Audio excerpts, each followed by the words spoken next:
Global super league বোধহয় cricket ইতিহাসের সবচেয়ে অদ্ভুত ও রোমাঞ্চকর ফাইনালটা দেখে ফেলল।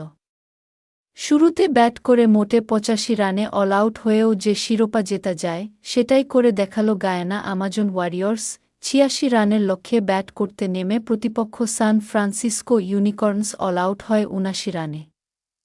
তাতেই গড়া হয়ে যায় ইতিহাস। শুরুতে ব্যাট করতে নেমে ইনিংসের নবম ওভারের আগেই ৮ উইকেট হারিয়ে মাত্র ২৯ রানে ধুঁকছিল ওয়ারিয়র্স। পিটার সিডলের দারুণ বোলিংয়ে ভেঙে পড়ে দলটির শক্তিশালী টপ অর্ডার, যেখানে ছিলেন ওয়েস্ট ইন্ডিজের জনসন চার্লস ও শিমরন হেটমায়ার এবং আফগানিস্তানের রহমানুল্লাহ গুরবাজ ও মোহাম্মদ নবীর মতো নিয়মিত খেলোয়াড়রা।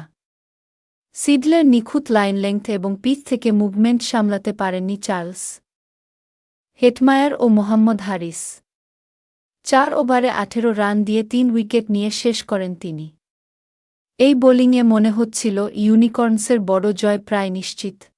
এরপরও গায়ানা ৮৫ রান করতে পেরেছে তাদের ৯ থেকে ১১ এই ৩ ব্যাটারের কল্যাণে। ডোয়েন প্রিটোরিয়াস ১৭, ম্যাথিউ ফোর্ড ২৮ আর ইমরান তাহির করেন ১১ রান। রান তাড়া করতে নেমে তরুণ অস্ট্রেলিয়ান অলিভার পিকের ৩১ রানে ভর করে ভালো অবস্থানে ছিল সান ফ্রান্সিসকো। ২৮ রানে ৩ উইকেট হারালেও এরপর ৫০ রান তুলে নেয় নির্বিঘ্নেই। এরপরই শুরু হয় ধস। ৫৩ থেকে ৫৮ এই ৫ রানে তারা খুইয়ে বসে ৫ উইকেট।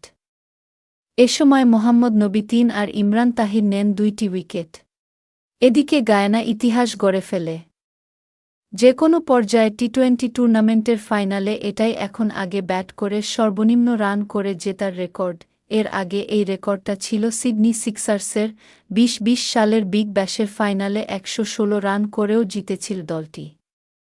একটা দিক থেকে গায়ানা প্রথম। টি-২০ ইতিহাসে কোনো টুর্নামেন্টের ফাইনালে ১০০ রানের নিচে অল আউট হয়ে জিততে পারেনি কোনো দল। সে অদ্ভুত পূর্ব নজিরটি প্রথমবারের মতো গড়ে ফেলল গায়ানা।